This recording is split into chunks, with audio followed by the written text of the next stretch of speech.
नमस्कार विद्यार्थी मित्रांनो, मी प्रोफेसर सुलतान इनामदार आपल्या सर्वांचं स्वागत करतो आजच्या या प्रेझेंटेशनमध्ये, की ज्यामध्ये आपण अप्रोचेस हा ब्लॉक पाहत आहोत, जो की ब्लॉक नंबर 2 आहे. आणि त्यातलाच जो चॅप्टर किंवा जो टॉपिक आपण आज चर्चेला घेतोय तो म्हणजे कन्स्ट्रक्टिव्हिजम, ज्याला आपण रचनावाद असं देखील म्हणू शकतो. तर संपूर्ण आंतरराष्ट्रीय संबंध हा जर विषय व्यवस्थित समजून घ्यायचा असेल तर त्यासाठी आंतरराष्ट्रीय संबंधामध्ये लागू असलेले जेवढे अप्रोचेस आहेत किंवा दृष्टिकोन आहेत ते दृष्टिकोन समजून घेणं गरजेचं आहे. आणि त्यातलाच एक दृष्टिकोन जो आहे तो म्हणजे कन्स्ट्रक्टिव्हिजम. आणि याच्या आधी आपण रिअलिझम, ज्याला आपण वास्तववाद असं म्हणतो, त्यासोबतच लिबरलिझम, ज्याला आपण उदारमतवाद असं म्हणतो, असे अनेक दृष्टिकोन जे आंतरराष्ट्रीय संबंधामध्ये उपयोगी पडतात त्याचा आपण व्यवस्थित अभ्यास केलेला आहे, त्याचा आपण आढावा घेतलेला आहे. तर या प्रेझेंटेशन मध्ये जो मुद्दा आपण चर्चेला घेणार आहोत तो म्हणजे कन्स्ट्रक्टिव्हिजम. आता हा जो मुद्दा आहे कन्स्ट्रक्टिव्हिजम, याचा अर्थ समजून घेण्या अगोदर याची थोडीशी पार्श्वभूमी समजून घ्यावी लागेल. कारण पार्श्वभूमीमधूनच हा शब्द पुढे आलेला आहे आणि एका दुसऱ्या दृष्टिकोनाचा विरोध म्हणून देखील या दृष्टिकोनावरती प्रकाश टाकला गेलेला आहे. आणि ज्या दृष्टिकोनाचा विरोध केला गेला तो म्हणजे रिअलिझम आणि लिबरलिझम. या ज्या दोन थेरीज आहेत, सिद्धांत आहेत, या थेरीज किंवा सिद्धांत हे मटेरियलिस्टिक गोष्टीवरती अवलंबून आहेत, भौतिक गोष्टींच्या वरती अवलंबून आहे. ज्याला आपण मिलिटरीचा उदाहरण घेऊ शकतो किंवा त्यासोबतच एखाद्या देशाची शक्ती जी असते ती शक्ती जर दर्शवायची असेल तर ती आर्थिक स्वरूपात दर्शवता येते किंवा लष्करी स्वरूपात दर्शवता येते. तर ज्या गोष्टी दिसतात किंवा ज्या गोष्टींना आपण पाहू शकतो, आपण त्यांना स्पर्श करू शकतो,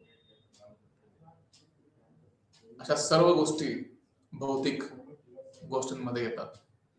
आणि हे जे सिद्धांत आहेत, या सिद्धांताचा मूळ पाया जो आहे तो भौतिक सिद्धांताच्या भोवती फिरत असतो.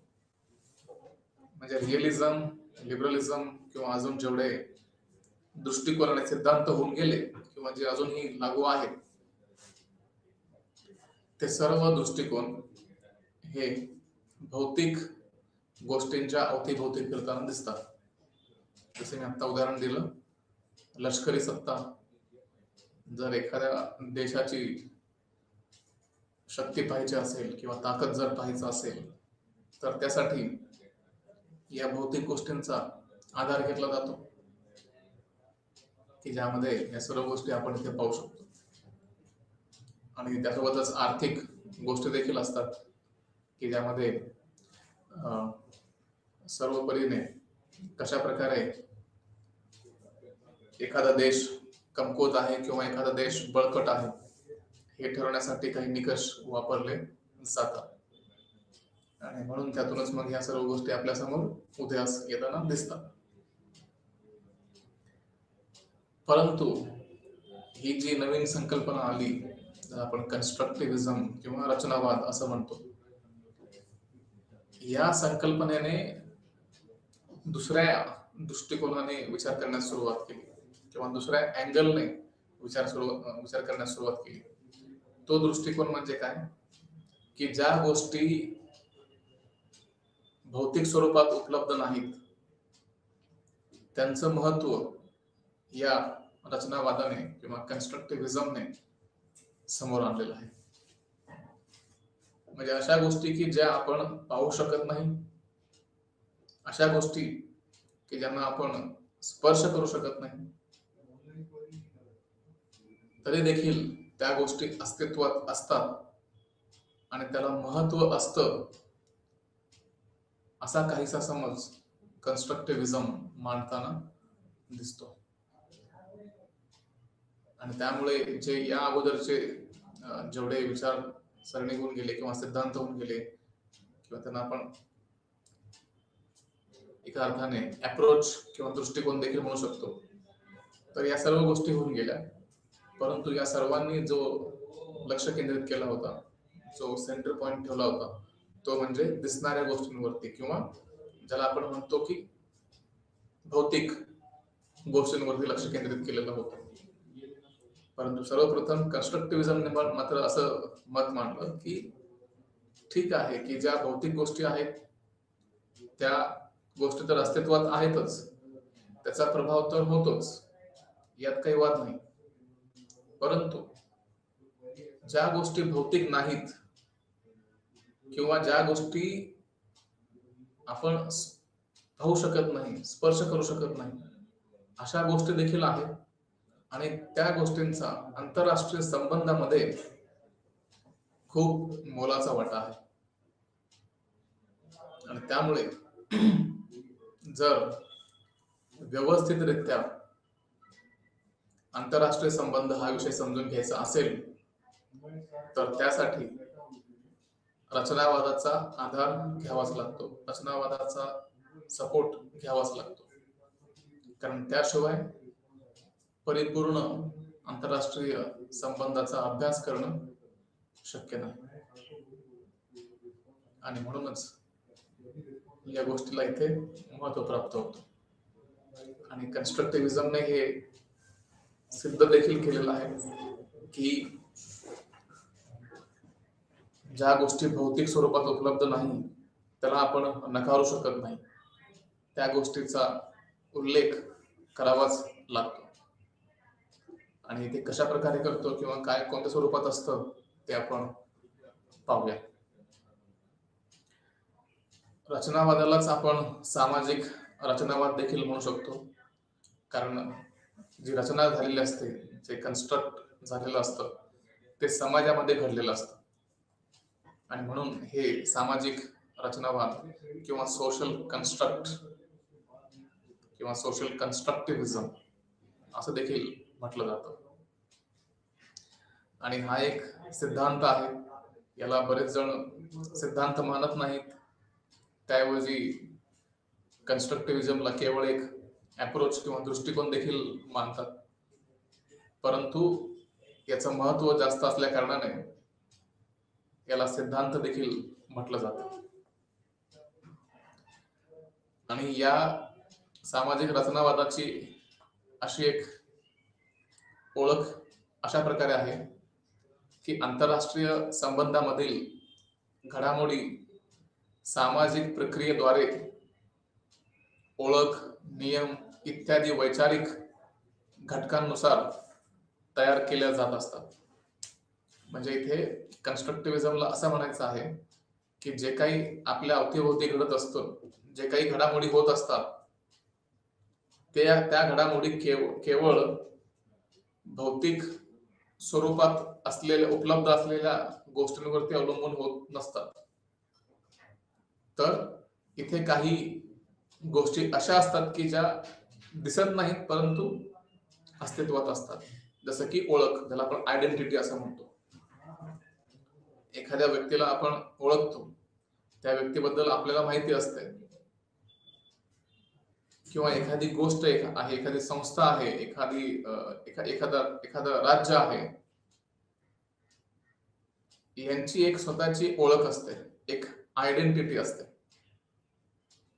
काही नियम बनवले गेलेले असतात, त्या नियमांना काही महत्व असतं. आणि या सर्व गोष्टींमधून एक आंतरराष्ट्रीय व्यवस्था उभी राहते. काही घडामोडी घडत असतात आणि त्या घडामोडी कशा प्रकारे घडतात आणि का घडतात ते जर समजून घ्यायचं असेल तर केवळ भौतिक गोष्टींवरती लक्ष केंद्रित न करता अशा गोष्टींवरती देखील लक्ष केंद्रित करणं गरजेचं आहे जे भौतिक स्वरूपात उपलब्ध नाही किंवा दिसत नाही, परंतु ते अस्तित्वात आहे. जसे की ओळख असेल, आयडेंटिटी ज्याला आपण म्हणतो. एखाद्या व्यक्तीची आयडेंटिटी आहे, एखाद्या राज्याची किंवा एखाद्या संस्थेची आयडेंटिटी आहे, ओळख आहे. किंवा जे नियम बनवले गेलेले आहेत, आंतरराष्ट्रीय नियम असतील किंवा राष्ट्रीय नियम असतील, हे सर्व नियम इथे पाळले जात असतात आणि अनेक प्रकारची ओळख किंवा आयडेंटिटी देखील दिसत असते. आणि म्हणून या गोष्टींचा देखील उल्लेख करणं गरजेचं आहे. कोणकोणती आयडेंटिटी आहे, कशा प्रकारचे नियम बनवले गेलेले आहेत, या सर्वांचा आढावा घेणं देखील गरजेचं आहे.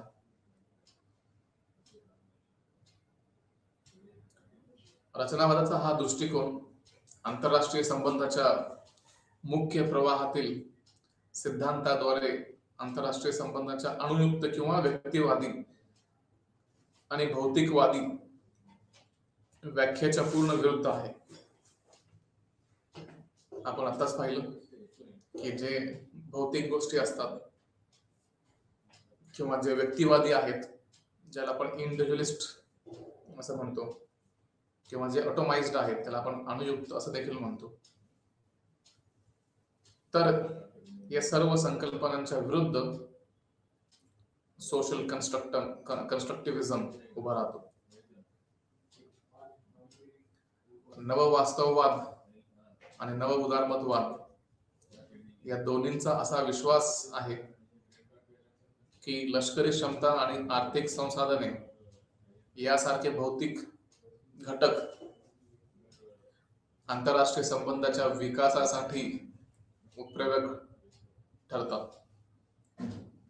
म्हणजे नववास्तववाद असेल किंवा नव उदारमतवाद असेल, यांचा जो भर आहे, यांचा जो फोकस आहे, तो म्हणजे लष्करी क्षमता आणि आर्थिक संसाधने यांच्यावरती आहे.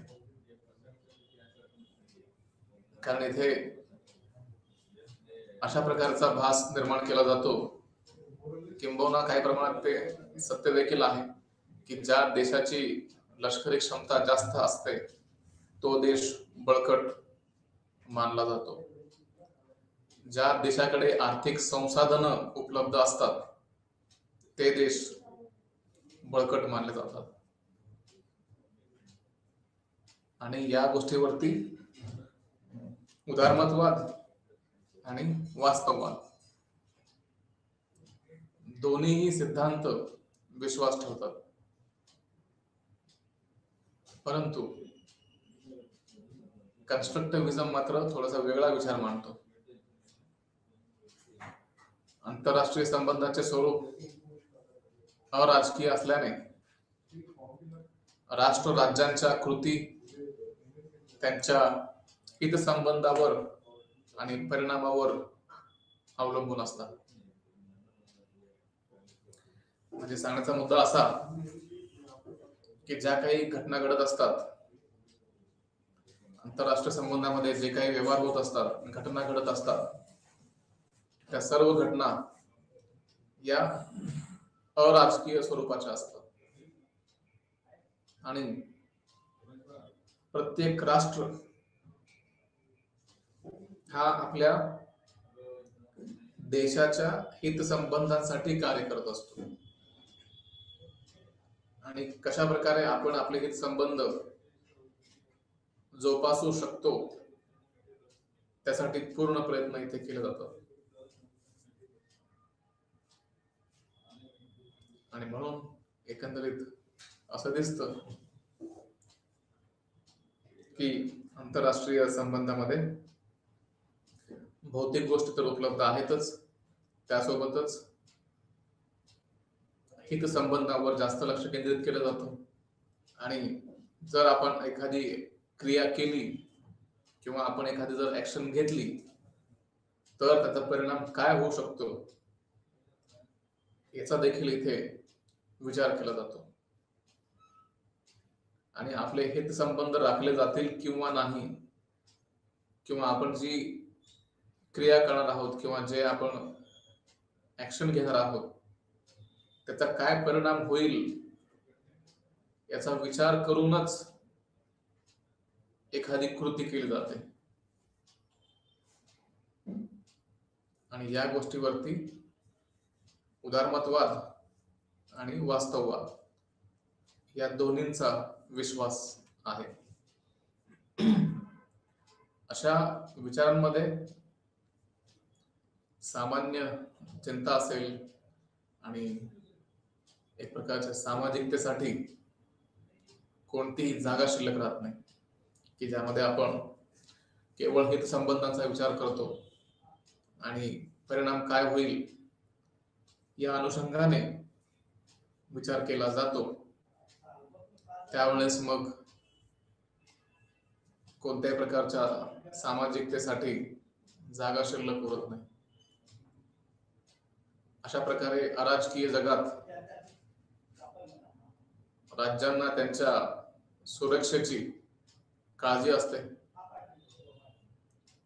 आणि म्हणून आंतरराष्ट्रीय संबंधाचा अभ्यास राज्याच्या सुरक्षेवर परिणाम करणाऱ्या भौतिक घटकांवर केंद्रित केला जातो. मुख्य प्रवाहातील सिद्धांताच्या या दृष्टिकोनाने राष्ट्र राज्यांच्या वर्तनावर परिणाम करणाऱ्या वैचारिक घटकांकडे दुर्लक्ष केले. म्हणजे आपण जसं आता पाहिलं की जर हे पूर्ण अराजकीय स्थिती असेल, सर्व ठिकाणी जर अराजक असेल आणि त्या अराजकतेमुळे जर एखाद्या राष्ट्राला धोका निर्माण झाला असेल तर साहजिक आहे की तो राष्ट्र स्वतःचे हित संबंध बाळगण्यासाठी किंवा स्वतःचे हित संबंध अबाधित राखण्यासाठी काही क्रिया नक्की करत असतो. आणि ती जी क्रिया केली जाते ती म्हणजे बहुधा भौतिक घटकांवरती केंद्रित असते. जसे की जे अण्वस्त्र असतात ते वाढवणं किंवा जे हानिकारक, जर आपण वेपन्स ऑफ मास डिस्ट्रक्शन असं म्हणतो की ज्यामध्ये हजारो आणि लाखो लोकांना एका हल्ल्यामध्ये ठार करता येण्याची जी क्षमता असते, अशा हत्यारांच्या मध्ये वाढ केली जाते की जेणेकरून कोणताही शत्रू देश आपल्या राज्यावरती हल्ला करणार नाही यासाठी सर्व प्रयत्न केले जातात. आणि म्हणून हे सर्व करत असताना एका बाजूला आपण पाहतो की ज्या भौतिक गोष्टी आहेत जसे की अण्वस्त्र असेल किंवा लष्करामध्ये जे सैनिक असतात त्यांची संख्या वाढवणे असेल किंवा त्यांना प्रशिक्षण देणं असेल, या सर्व प्रकारच्या गोष्टी इथे केल्या जातात. परंतु जे वैचारिक गोष्टी आहेत त्यांच्याकडे मात्र पूर्णपणे दुर्लक्ष केलं जातं. आणि म्हणून शीतयुद्धाच्या समाप्तीनंतरच्या घडामोडी रचनावादाला चालना देतात. जेव्हा शीतयुद्ध झालं, शीतयुद्ध सुरू असताना आणि त्यानंतर देखील काही घटना घडत होत्या आणि त्या घटनांच्या मधूनच कन्स्ट्रक्टिव्हिजम किंवा रचनावादाचा जन्म झाल्याचा आपण पाहू शकतो. वास्तववाद आणि त्याचे प्रकार नववास्तववाद यांचं असं मत आहे की आंतरराष्ट्रीय व्यवस्थेची स्थिरता ही प्रमुख राज्य आणि त्यांच्या युतींमधील सत्ता संतुलनाद्वारे राखली जातात. तर याच्यामध्ये प्रमुख मुद्दा असा आहे, जी आंतरराष्ट्रीय स्थिरता असते त्या स्थिरतेला प्रमुख जे कारण असतं ते म्हणजे सत्तेचं संतुलन. अनेक देश जे तुलनेने छोटे असतील, लहान असतील, असे देश जर मोठ्या देशाशी तुलना करू शकत नसतील किंवा त्यांच्याशी जर ते युद्ध करू शकत नसतील, कमकुवत असतील, तर मग अशा परिस्थितीमध्ये हे देश अन्य राष्ट्रांशी हात मिळवणी करतात आणि त्यामधून एका अर्थाने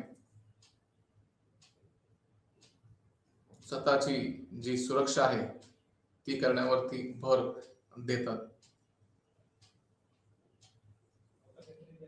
तर त्यामुळे इथे आंतरराष्ट्रीय व्यवस्थेची स्थिरता असणं हे अत्यंत आवश्यक आहे. सोव्हिएत युनियनच्या अनुपस्थितीमध्ये आपण पाहिलेलं आहे की 1991 मध्ये सोव्हिएत युनियनचा ऱ्हास झाला किंवा त्याचे अनेक तुकड्यांच्या मध्ये विभाजन झालं. जवळपास 15 देश सोव्हिएत युनियन मधून तुटून बाहेर पडले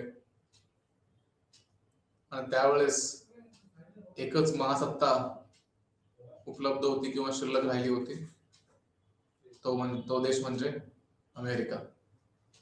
युनायटेड स्टेट्स ऑफ अमेरिका हा देश एकमेव महासत्ता म्हणून उदयास आला आणि त्यावेळेस जे वास्तववादी विचारवंत होते त्यांनी मात्र असं भाकीत केलं होतं की जर सोव्हिएत युनियनचं विघटन झालं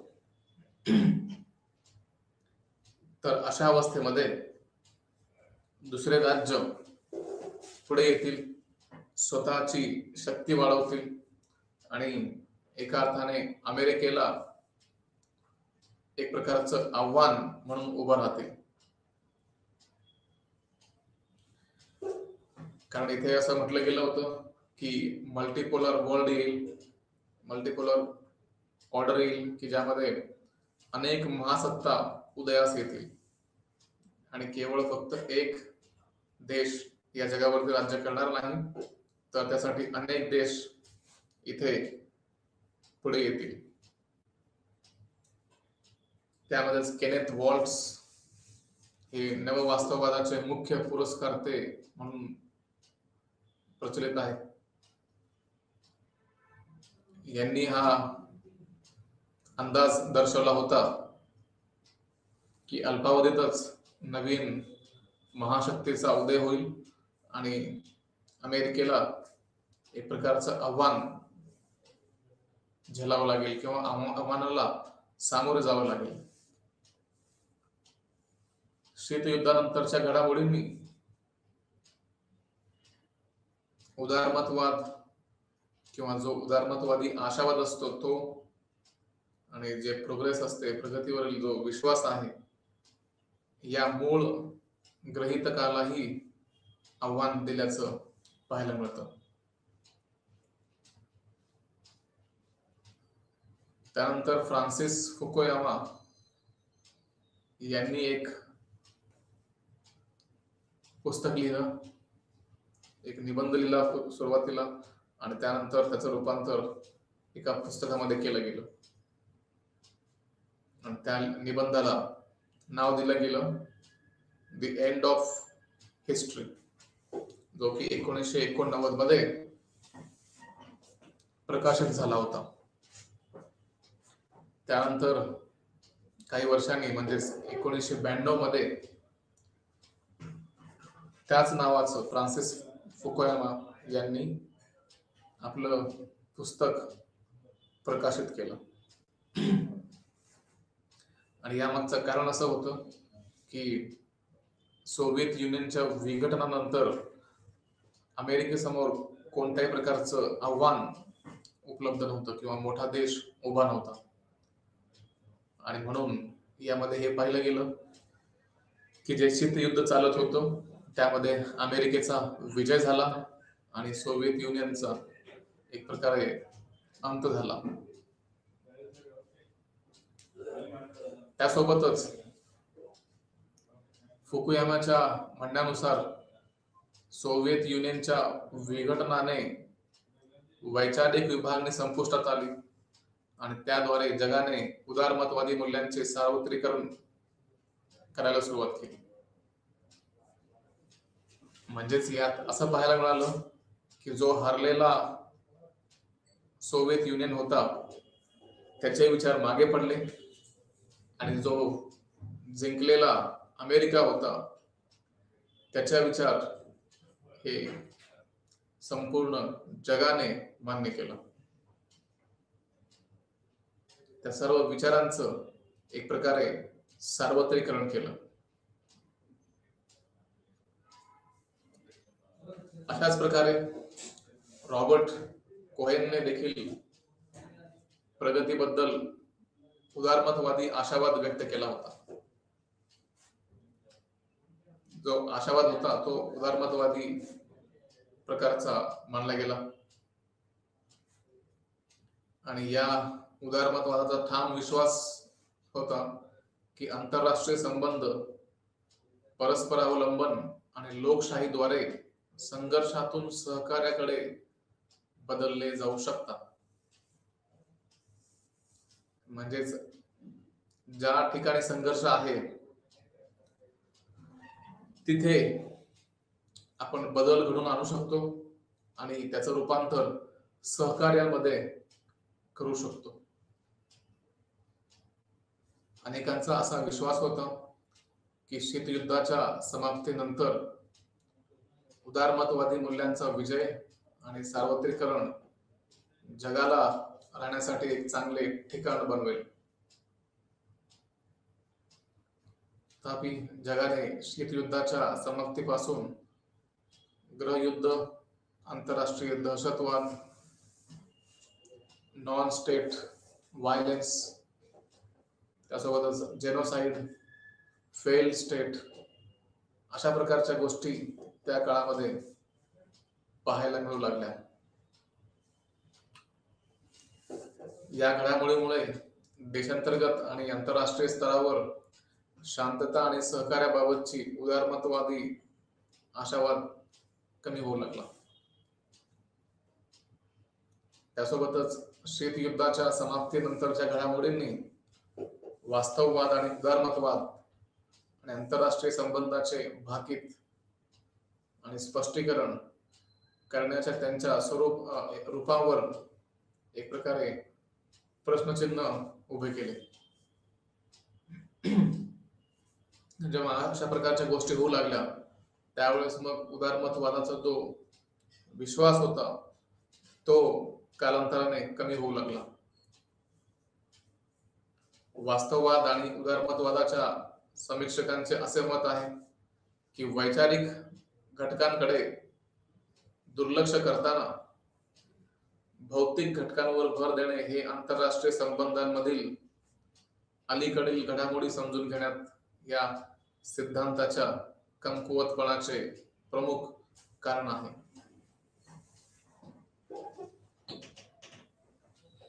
त्यामुळे झालं काय तर भौतिक गोष्टींच्याकडे लक्ष दिलं गेलं, परंतु जे वैचारिक घटक होते त्यांना मात्र फारसं महत्व दिलं जात नसे. नरसंहारापासून गृहयुद्धापर्यंतच्या घटनांचा ओळख सारख्या म्हणजे आयडेंटिटी सारख्या वैचारिक घटकांशी बराच संबंध आहे. त्यामुळे या घडामोडींचे विश्लेषण करताना एक नवीन नमुना ही काळाची गरज बनली. जेवढे जेनोसाइड झाले, जेवढे सिव्हिल वॉर्स झाले, त्याला आपण गृहयुद्ध असं म्हणतो, त्या सर्वांच्या मध्ये आयडेंटिटी हा फॅक्टर महत्वाचा होता. ओळख ही जी संकल्पना आहे हे महत्वाचं होऊ लागलं आणि म्हणून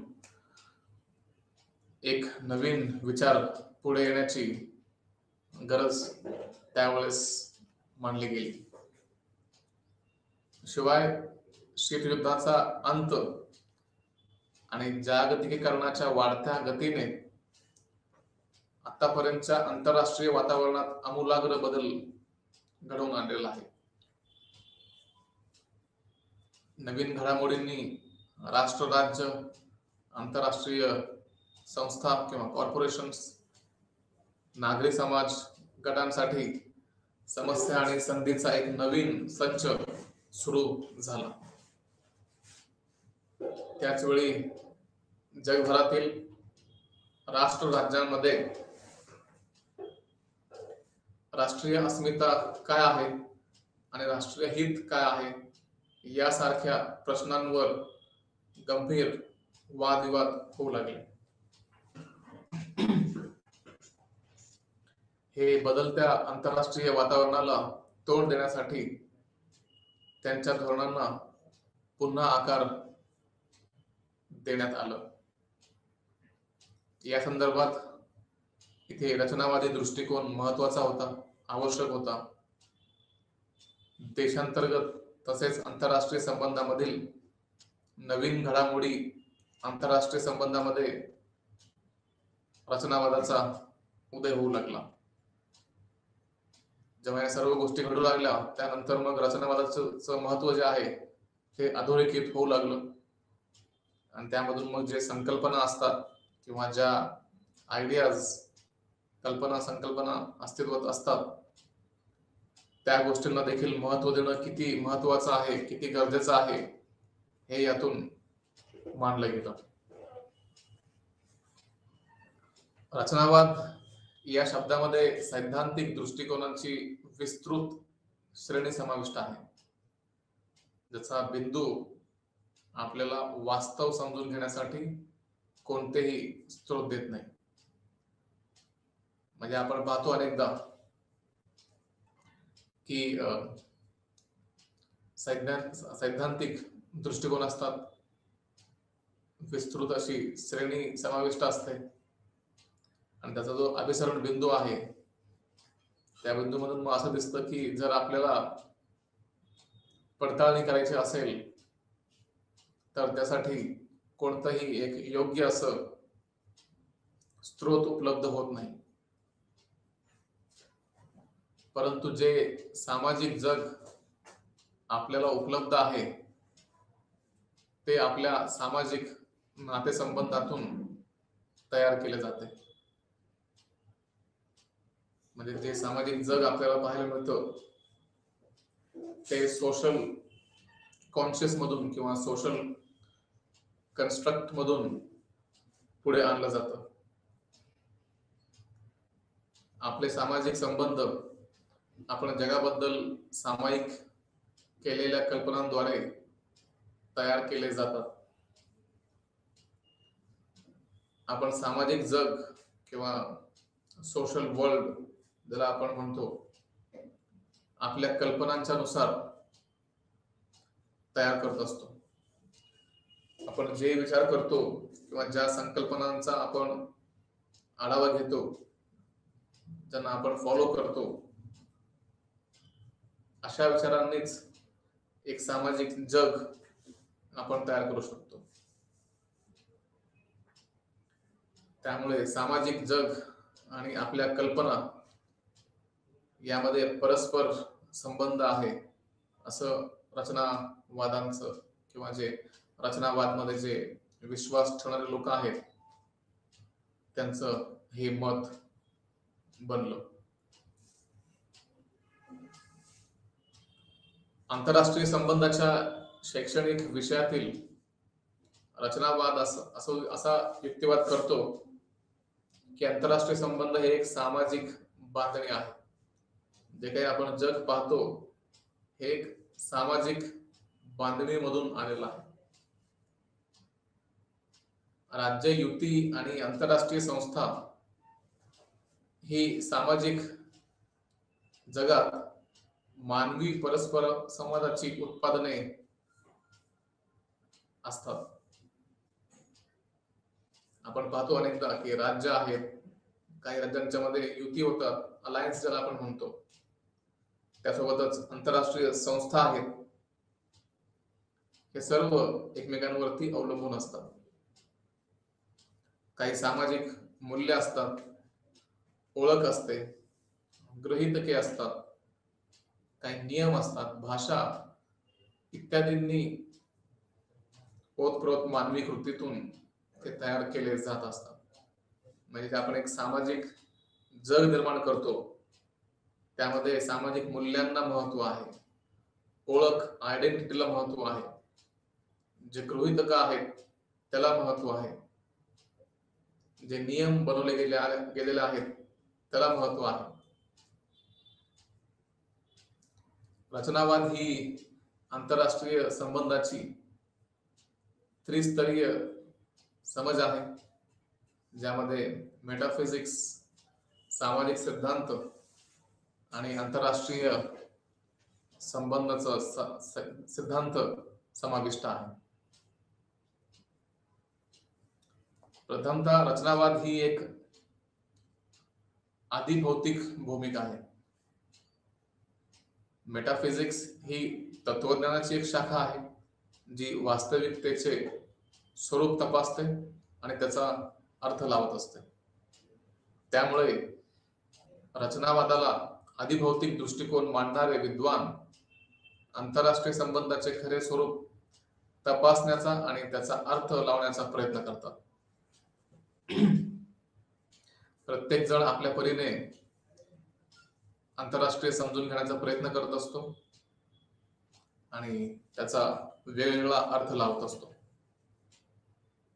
त्यासोबतच सामाजिक सिद्धांत म्हणून रचनावाद सामाजिक वास्तवाच्या घटनेत ज्ञान आणि ज्ञानी एजंटच्या भूमिकेवर केंद्रित असतो. दुसऱ्या शब्दात रचनावादी आंतरराष्ट्रीय संबंधाच्या निर्मितीमध्ये सामायिक समज आणि प्रवचनांची भूमिका तपासतात. सामाजिक समज म्हणजे लोक किंवा राष्ट्र राज्यांची त्यांच्या समकक्षांबद्दल आणि सामाजिक जगाबद्दलची समज इथे मांडली जाते. ही सामाजिक समज इतर बदलाच्या धारणा आणि समाज आणि आंतरराष्ट्रीय संबंधांमधील परस्पर संवादातून तयार होत असते. आपल्या धारणा आणि परस्पर संवादामुळे इतरांच्या बद्दल काही ज्ञान कळते आणि हे ज्ञान सामाजिक वास्तव तयार करत असते. आणि अशा प्रकारे सामाजिक वास्तवाबद्दलचे आपले ज्ञान आपल्या धारणा आणि परस्पर संवादाद्वारे तयार केले जात असतात. इथे जेव्हा आपण एकमेकांशी संवाद साधतो त्यावेळेस आपण एकमेकांच्या बद्दल जाणून घेतो आणि यामुळे मग आपण आपल्या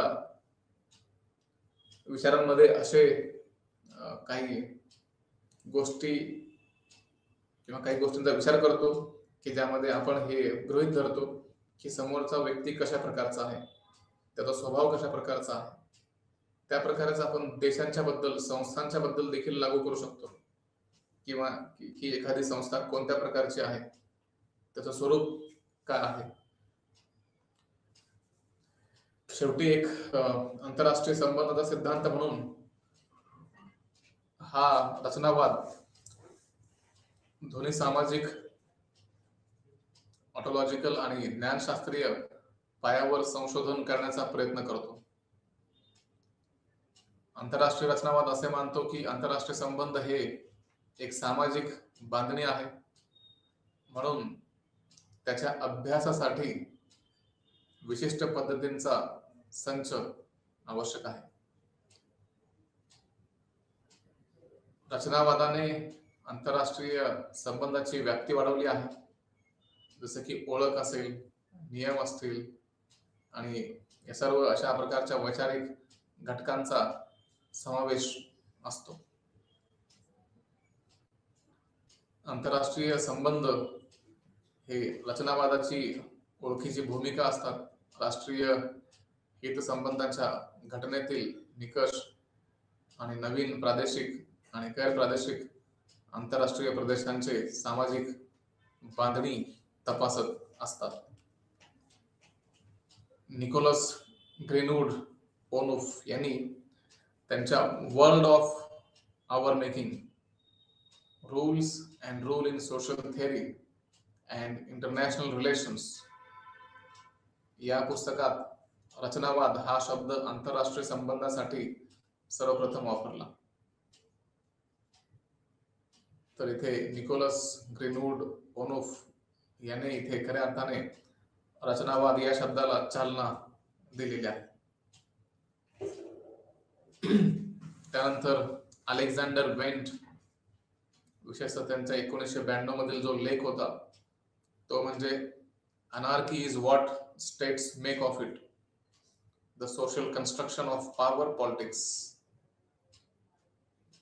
आणि त्यांचे 1999 चे social theory of international politics, ज्याने आंतरराष्ट्रीय संबंधामध्ये रचनावाद लोकप्रिय केला. म्हणजे सर्वप्रथम निकोलस ग्रीनवूड ओनोफ, त्यानंतर अलेक्झांडर वेंट, आणि अशा प्रकारचे अनेक विचारवंत यांनी आपलं योगदान या रचनावादाच्या संकल्पनेमध्ये दिलेलं आहे. राज्य केंद्रित आणि संरचनात्मक रचनावादाच्या वेंटच्या आवृत्तीने आंतरराष्ट्रीय संबंधाच्या मुख्य प्रवाहातील सिद्धांतामध्ये स्थान मिळवण्यास मदत केलेली आहे. म्हणजे जेवढे विचारवंत होऊन गेले, ज्यांनी लिखाण केलं, त्यांनी एक प्रकारे या विषयाला पुढे घेऊन जाण्यास मदत केली. आता हे जे कन्स्ट्रक्टिव्हिजम आहे,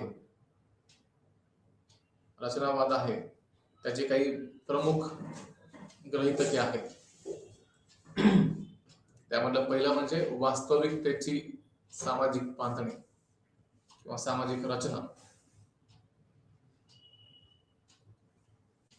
यांच्यानुसार वास्तव हा एक सतत बांधणी चालू असलेला प्रकल्प असतो. म्हणजे नेहमी इथे रचना होत असते, घडत असते. रचना घडण्याची जी प्रक्रिया आहे ही केव्हाही थांबत नाही, तर एक सतत चालणारी प्रक्रिया आहे. सामाजिक जगाला पूर्व दिलेले अस्तित्व मांडण्याऐवजी रचनावादी त्याला जग हे अस्तित्वात येत असते असे मानले. म्हणजेच काय की ज्या संकल्पना यापूर्वी दिल्या गेल्या त्यांना बाजूला सारून फक्त त्या गोष्टींवरती विश्वास न ठेवता हे जग हे नेहमी अस्तित्वात येत असतं. म्हणजेच सतत काही ना काही क्रिया घडत असतात आणि त्यामधून जगाचं स्वरूप बदलत असतं. सामाजिक वास्तव, आंतर व्यक्तिगत ज्ञान आणि सामाजिक जगाबद्दलच्या आपल्या व्याख्यांमधून हे सर्व इथं प्राप्त केलं जातं. हे आकाशीय शरीराच्या कार्याच्या विरुद्ध आहे. जसं आपण पाहतो की सूर्य आहे, चंद्र आहे, पृथ्वी आहे, आपल्या सूर्यमालेतील इतर ग्रह काही वस्तुनिष्ठ नियमावर कार्य करत असतात. विश्वाची आपली समज आणि व्याख्या त्यांच्या कार्यपद्धतीवर प्रभाव टाकू शकत नाही आणि बदलू शकत नाही.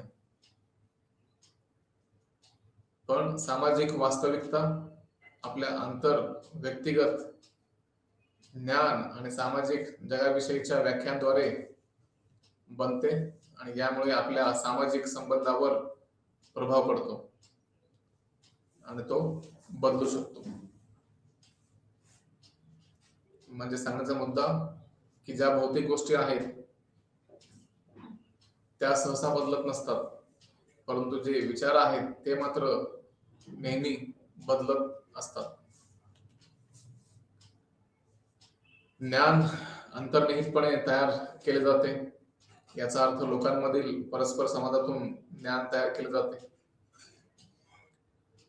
अलेक्झांडर वेंट यांनी आपल्या प्रभावशाली लेखात anarchy is what states make of it, the social construction of power politics यामध्ये अल्टर आणि अहंकार या कथेचे चित्रण केलेलं आहे. आणि अल्टर आणि इगो किंवा अहंकार हे दोन कल्पित पात्र बनवले गेले की जे एकमेकांना पहिल्यांदा भेटतात. त्यामुळे दोघांनाही दुसऱ्याच्या स्वभावाची कल्पना नसतं, परंतु जेव्हा ते एकमेकांना भेटतात, एकमेकांशी संवाद साधतात, त्यानंतर त्यांना खरा व्यक्ती कशा प्रकारचा आहे ते समजतं. आणि राष्ट्रांच्या बद्दल देखील तसंच काहीच असतं.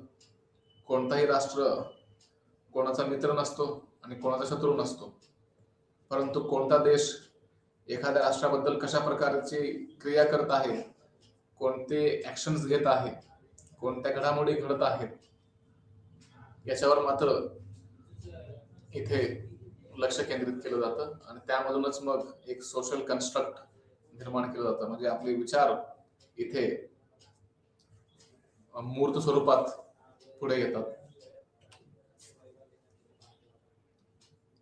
परस्पर संवादाच्या दरम्यानचे अनुभव आणि व्याख्या इतरांबद्दलची लोकप्रियता किंवा जी प्रतिमा आहे त्यांची ती बदलू देखील शकतात. म्हणजे आपण एखाद्या व्यक्तीचे शत्रू असू तर कदाचित आपल्या क्रियांमुळे त्या व्यक्तीचे आपण मित्र देखील बनू शकतो. त्यामध्ये पीटर कॅटझेनस्टीन यांनी संपादित केलेलं एक पुस्तक म्हणजे the culture of national security, norms and identity in world politics या शीर्षकाच्या पुस्तकात असा युक्तिवाद मांडला आहे की आंतरराष्ट्रीय संबंध मानवी कृती आणि अनुभूतीपासून स्वतंत्रपणे कार्य करत नाही.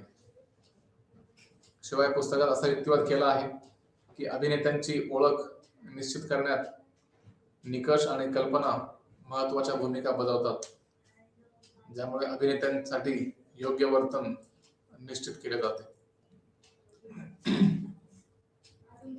हे नव वास्तववाद आणि नव उदारवादाने सुचवलेल्या परिणामांच्या तर्काच्या किंवा तर्कसंगत निवडीच्या अगदी विरुद्ध जाते. वास्तविकता सामाजिकरित्या बांधलेली असल्याने आपण केवळ भौतिक शक्ती जसं की लष्करी शक्ती असेल, आर्थिक संसाधनं असतील हे तपासून सामाजिक वास्तविकता समजू शकत नाही. फक्त लष्करी शक्ती आणि आर्थिक संसाधनांवरती आपण कोणती गोष्ट समजू शकत नाही. त्याऐवजी रचनावादी असा विश्वास करतात की सामाजिक वास्तव समजून घेण्यासाठी वैचारिक आणि भौतिक घटक दोन्ही आवश्यक असतात. जर आपल्याला रिएलिटी समजून घ्यायची असेल, वास्तव समजून घ्यायचं असेल, तर त्यासाठी वैचारिक आणि भौतिक दोन्ही घटकांचं महत्व इथे आपल्याला पाहावं लागेल. आपण जर उदाहरण घ्यायचं म्हटलं तर उत्तर कोरियाकडे जे अण्वस्त्र आहेत त्याचे भौतिक गुणधर्म आणि विध्वंसक प्रभावांच्या बाबतीत अन्य कोणत्याही देशाच्या अण्वस्त्रा इतकेच असते. परंतु अमेरिका उत्तर कोरियाला किंवा जे उत्तर कोरियाकडे जे शस्त्र आहेत, अण्वस्त्र आहेत, त्याला धोकादायक मानतो आणि फ्रान्सकडे किंवा अन्य कोणत्याही देशाकडे जे अण्वस्त्र आहेत त्यांना मात्र धोका मानत नाही. त्यामुळे हत्यार एकच आहे, परंतु त्या हत्याराकडे बघण्याचा दृष्टिकोन मात्र वेगळा आहे आणि त्यामुळे ते विचारांना महत्व प्राप्त होतो. केवळ भौतिक गोष्टींवरती आपण निष्कर्ष काढू शकत नाही, तर त्यासाठी विचारांना देखील महत्व प्राप्त झालेलं आहे. तर इथे ओळख जेव्हा असते त्यावेळेस आम्ही आणि इतर अशी एक बायनरी तयार केली जाते. काही लोकांना आपण आपलं समजतो आणि काही लोकांना आपण परकीय समजतो. जसं की आता या उदाहरणामध्ये आपण पाहिलं की अमेरिका फ्रान्सला आपलं समजतो, त्यामुळे फ्रान्स जे काही करेल ते सर्व योग्य, आणि जर नॉर्थ कोरियाने केलं तर मग मात्र सर्व काही चुकीचं, कारण नॉर्थ कोरियाला अमेरिका आपलं मानतच नाही. त्यामुळे ही बायनरी असते, आपण आणि दुसरे, त्या बायनरीला समजून घेणं गरजेचं आहे. तर इथे आंतरराष्ट्रीय व्यवस्थेतील राष्ट्रराज्यांचे वर्तन केवळ सत्तेच्या वितरणावर चालत नाही, तर ओळखींच्या वितरणावर देखील अवलंबून असते आणि त्यामुळे आयडेंटिटी किंवा ओळख याला देखील महत्व प्राप्त झालेलं आहे. त्यामधूनच mutual constitution of agents and structure हे देखील पाहणं गरजेचं आहे. यामध्ये अँथनी गिडन्स यांनी त्यांच्या अनेक पुस्तकांमध्ये रचना सिद्धांत स्पष्ट केला आहे. New rules of sociological method and the constitution of society, outline of the theory of structuration. तर गिडन्सचा संरचना सिद्धांत असा युक्तिवाद करतो की संरचना आणि एजंट हे परस्पर घटक आहेत. निकोलस ओनुफ आणि अलेक्झांडर वेंड यासारख्या रचनावादींनी आंतरराष्ट्रीय संबंधाच्या क्षेत्रात एक प्रकारचा प्रभाव इथे दाखवलेला आहे.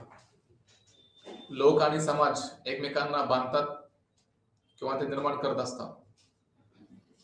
यामध्ये केनेथ वॉल्सने देखील तयार केलेल्या आंतरराष्ट्रीय प्रणाली आणि राष्ट्र-राज्य यांच्यातील संबंधाबद्दलच्या नववास्तववादाला आव्हान देण्यासाठी वेंडने गिडन्सच्या संरचना सिद्धांताचा वापर केला. म्हणजे इथे केनेथ वॉल्सने देखील आपले विचार आंतरराष्ट्रीय संबंधाबद्दल मांडलेले आहेत.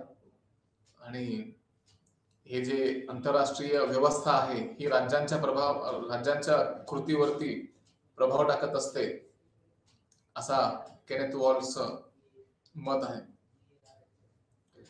आणि याउलट वेंड असा युक्तिवाद करतो की राष्ट्र राज्य जे आहेत ही आणि आंतरराष्ट्रीय व्यवस्थेची रचना हे परस्पर घटक आहेत. इतकेच नाही तर अराजकता हीच राज्य बनवतात. पॉवर पॉलिटिक्स, सामाजिक जर आपण म्हणतो की रचना, एजंट्स राष्ट्रांवर रचनेवर आंतरराष्ट्रीय व्यवस्थेच्या दुसऱ्यांवरील प्रभावाच्या दृष्टीने अधिक भार टाकते. दुसऱ्या शब्दात सांगायचे तर एजंट स्ट्रक्चर रिलेशनशिप, वेंडची कल्पना एजंट स्ट्रक्चर रिलेशनशिपच्या नववास्तववादी आणि नव उदारमतवादी समजुतीच्या विरुद्ध जाते. आंतरराष्ट्रीय संबंधामध्ये अराजकता ही एक सामाजिक व्यवस्था म्हणून कल्पित आहे, ज्यामुळे अधिकृत संस्थांचा अभाव निर्माण होतो. नववास्तववाद आणि नवधर्मत्ववाद यांच्यातील भव्य वास्तववाद किंवा वादविवाद ज्याला म्हणतो आपण निओ डिबेट, हे अराजकतेच्या स्वरूपाविषयी एकमत झालेलं दिसतं.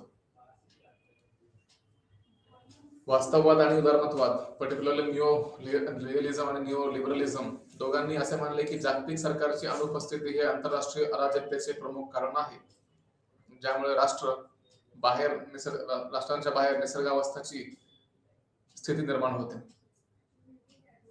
त्यामुळे आंतरराष्ट्रीय अराजकतेला तोंड देण्यासाठी नववास्तववाद स्वमदत किंवा सेल्फ हेल्प अशी यंत्रणा पुढे आणतो. निओलिबरल्स आंतरराष्ट्रीय व्यवस्थेतील अराजकता कमी करण्यासाठी आणि असुरक्षिततेवर मात करण्यासाठी परस्परावलंबन सुचवते, जेणेकरून डिपेंडन्सी जर असेल तर आपण एकमेकांवरती हल्ला करणार नाही, असा काहीसा विचार निओ लिबरलिझम मांडताना पाहायला मिळतं. आणि या उलट एक प्रकारे ज्याला म्हणू आपण की जे रचनावादी आहेत ते सूचना, नियम, आंतरराष्ट्रीय संबंधाची सामान्य तत्वे जसे की सार्वभौमत्व आहे, मानवाधिकार आहे, आंतरराष्ट्रीय कायदा आहे, शांततापूर्व संबंध, आंतरराष्ट्रीय संबंध हे सर्व सुनिश्चित करण्यासाठी त्यांना महत्व प्राप्त होते. निर्देश नियमांमध्ये या तत्वांचे रक्षण करण्यासाठी आणि गुन्हेगारांना शिक्षा करण्याच्या तरतुदी देखील आहेत. दुसऱ्या राज्यावर आक्रमण करणे हे राज्याच्या सार्वभौमतेचे उल्लंघन आहे आणि त्यानंतर आंतरराष्ट्रीय समुदाय त्या गुन्हेगाराच्या विरोधात एकत्र येईल आणि ते सर्व त्या गुन्हेगार राष्ट्रावरती एकत्रितपणे हल्ला करतील, असं यातून पुढे मांडलं जातं. आणि म्हणून इथे नियमांना महत्व आहे, मानवाधिकाराला महत्व आहे, सार्वभौमत्व आहे, आंतरराष्ट्रीय कायदा आहे, शांतता आहे, या सर्व गोष्टींना इथे रचनावादामध्ये महत्व प्राप्त करून दिलं जातं. वेंड आंतरराष्ट्रीय अराजकतेच्या निओरियलिस्ट आणि निओ लिबरल ग्रहितकांनाही पूर्णपणे नकारतात आणि इथे राज्य आणि राज्यांमधील व्यवहार आणि परस्पर संवादाशिवाय अराजकतेचे कोणतेही तर्क नाही. अराजकतेचे स्वरूप वैचारिक घटक, पद्धती आणि राष्ट्र राज्यांमधील परस्पर संवादाद्वारे निर्धारित केले जातात. मित्रांमधील संबंध अतिशय सौहार्दपूर्ण असतील, अनोळखी लोक उदार असतील आणि अराजकतेची स्थिती शत्रुत्व निर्माण करू शकते. त्यामुळे इथे जे संवाद आहे त्या संवादाला महत्व आहे आणि या संवादामधूनच एक प्रकारे अशा प्रकारचा आपण निष्कर्ष काढू शकतो की आंतरराष्ट्रीय संबंधामध्ये एक सिद्धांत म्हणून रचनावाद असा युक्तिवाद करतो की आंतरराष्ट्रीय संबंध सामाजिक पद्धतींद्वारे तयार केले जातात. हा दृष्टिकोन आंतरराष्ट्रीय संबंधाच्या मुख्य प्रवाहातील सिद्धांताच्या ग्रहितकांच्या विरुद्ध आहे की आंतरराष्ट्रीय संबंध आंतरराष्ट्रीय प्रणालीच्या संरचनेद्वारे नियंत्रित केले जातात. आणि म्हणून मग इथं आपल्याला असं पाहायला मिळतं की जे गृहीतक आहे प्रामुख्याने लिबरलिझम आणि रिअलिझम यांच्या गृहीतकांना इथे रचनावाद बाजूला सारतो आणि केवळ भौतिक गोष्टींना महत्व न देता कशा प्रकारे आपण कल्पित किंवा एक प्रकारे म्हणून आपण किंवा वैचारिक गोष्टींना महत्व देणं गरजेचं आहे ती गोष्ट आपल्या समोर मांडली जाते. आणि रचनावादाच्या ठळक वैशिष्ट्यांपैकी एक म्हणजे ते आंतरराष्ट्रीय संबंधाच्या सामाजिक परिणामावर जोर देत असतात. लष्करी क्षमता आणि आर्थिक संसाधने यासारखे भौतिक घटकांवर लक्ष केंद्रित करण्याऐवजी रचनावाद ओळख, निकष, भाषा इत्यादी सारख्या वैचारिक घटकांचा आंतरराष्ट्रीय संबंधांमधील घडामोडींवर कसा प्रभाव पडतो याचे परीक्षण करत असतो. म्हणजे एका अर्थाने आपण असं म्हणू शकतो की जेवढ्या भौतिक गोष्टी आहेत त्या सर्व भौतिक गोष्टींना महत्व आहे, परंतु केवळ भौतिक गोष्टीच महत्वाच्या आहेत असं मात्र म्हणून चालणार नाही. कारण भौतिक गोष्टींच्या सोबतच वैचारिक गोष्टी देखील तितकेच महत्वाच्या आहेत. आणि त्यामुळे आंतरराष्ट्रीय संबंध जर व्यवस्थितपणे समजून घ्यायचा असेल तर भौतिक गोष्टींसहित अभौतिक म्हणजेच वैचारिक गोष्टी देखील समजून घेणं क्रमप्राप्त ठरतं. तर याच मुद्द्याने आपण आज इथेच थांबूया. धन्यवाद.